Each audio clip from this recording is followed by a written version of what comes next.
The air in the atrium of St. Jude is hospital buzzed with a different kind of energy than usual. It wasn't the frantic pace of doctors and nurses, nor the hushed whispers of worried families. Today it was a gentle hum of happy sighs, soft barks, and the rhythmic thud of wagging tails. It was therapy animal day. Leo, a fluffy golden retriever with eyes as warm as melted caramel, was the first to arrive, his handler Sarah guiding him gently through the automatic doors, a red bandana proclaiming him a certified comfort companion sat jauntily around his neck. Leo's tail thumped a steady beat against Sarah's leg, his anticipation palpable. He knew what today meant, a day of gentle nudges, soft fur against anxious hands, and the quiet understanding that transcended words. Next came Clementine, a sleek, dignified gray cat nestled comfortably in her carrier, held by her calm owner, Mark. Clementine, despite her regal air, possessed an uncanny ability to sense distress, often purring with surprising intensity when placed on a patient's lap. Even the rhythmic vibration of her purr seemed to soothe frayed nerves.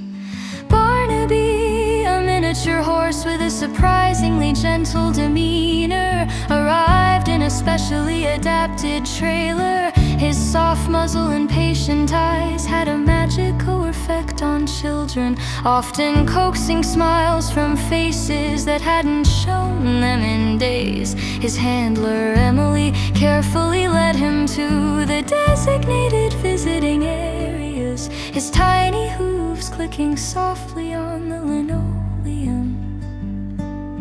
The day unfolded in a series of quiet interactions. Leo nuzzled his head into the lap of a young boy recovering from surgery, his soft whimper ceasing as he stroked the dog's fur. Clementine curled up on the chest of an elderly woman, her steady purr a comforting counterpoint to the beeping machines. Barnaby, with Emily's careful guidance, allowed a little girl with a chronic illness to gently brush his mane, her eyes sparkling with delight. In the children's ward, a usually boisterous group was hushed with awe as a pair of miniature goats, Peanut and Popcorn, pranced playfully in a designated area. Their silly antics and soft bleating brought peals of laughter, momentarily eclipsing the sterile environment of the hospital. For the staff, to therapy animal day was a welcome respite. A weary nurse paused to stroke Leo's head, a small smile gracing her tired face. A doctor, grabbing a quick coffee, leaned against the wall, watching Clementine's serene presence with a sigh of relief. The animals offered a moment of pure, uncomplicated joy in a place often filled with stress and sorrow. One particularly touching moment involved a teenage boy named Ethan, who had been withdrawn and quiet since his diagnosis. He hadn't spoken much to the nurses or even his parents when Sarah gently guided Leo to his bedside. Ethan initially kept his gaze averted, but Leo, with an intuitive understanding, nudged his hand with his wet nose. Slowly, hesitantly, Ethan reached out and stroked Leo's soft fur. A small, almost imperceptible smile flickered across his lips. Later that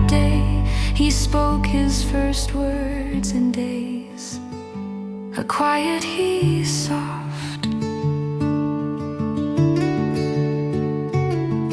As the afternoon drew to a close and the therapy animals prepared to leave the atmosphere, in St. Jude's felt subtly different. The air still hummed, but now it was with a lingering sense of peace and a quiet hope. The paw prints on the freshly mopped floors would soon fade, but the paw prints left on hearts would last much longer. Therapy Animal Day wasn't just a novelty, it was a reminder of the powerful, unspoken connection between humans and animals.